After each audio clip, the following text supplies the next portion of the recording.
देखिए, asset tokenization represents one of the most landmark financial innovations of the 21st century.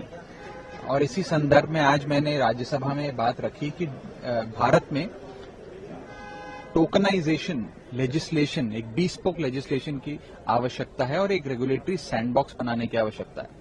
सरल भाषा में समझाएं तो जैसे यूपीआई ने डिजिटल पेमेंट्स को सही मायने में इंक्लूसिव बनाया कि आज रेडी पटरी वाला हो, रिक्शा वाला हो, कोई साधारण आम आदमी हो, सब यूपीआई के माध्यम से पेमेंट लेते देते हैं। ठीक उसी प्रकार एसेट ओनरशिप और इन्वेस्टमेंट को अगर हमने इंक्लूसिव बनाना है, डेमोक्रेटाइज्ड एक्सेस देना है, तो एसेट टोकनाइजेशन नाम की ये कानून को और फ्रेमवर्क को हमें लागू करना होगा।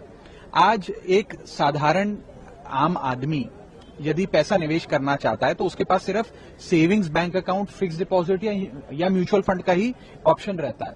बड़े एसेट्स जैसे कि कमर्शियल प्रॉपर्टी में मान लीजिए हिस्सेदारी चाहिए, या उसको कोई इंफ्रास्ट्रक्चर प्रोजेक्ट में इन्वेस्ट करना है, या कोई नीश एसेट क्लास में जाना है, उसके लिए उसके पास कोई एवेन्यूज नहीं है। एसेट टोकनाइजेशन इन तमाम तरीके के रियल वर्ल्ड एसेट्स को, रियल एस्टेट प्रोजेक्ट्स को, इंफ्रा प्रोजेक्ट्स को, आईपीआर को, कमोडिटीज को छोटे छोटे डिजिटल टोकन्स में बांट देगा और कोई भी साधारण आदमी वो डिजिटल टोकन लेकर इस बड़े एसेट की बड़ी रिटर्न का स्वाद ले सकता है, उसका हिस्सेदार बन सकता है। तो एक आर्थिक जगत की नजरिए से देखें तो एक क्रांति होगी भारतीय निवेशी बाजार में, और मुझे उम्मीद है कि आज जो मैंने सुझाव दिए हैं उस पर सरकार गौर फरमाएगी और एसेट टोकनाइजेशन का एक कानून आएगा।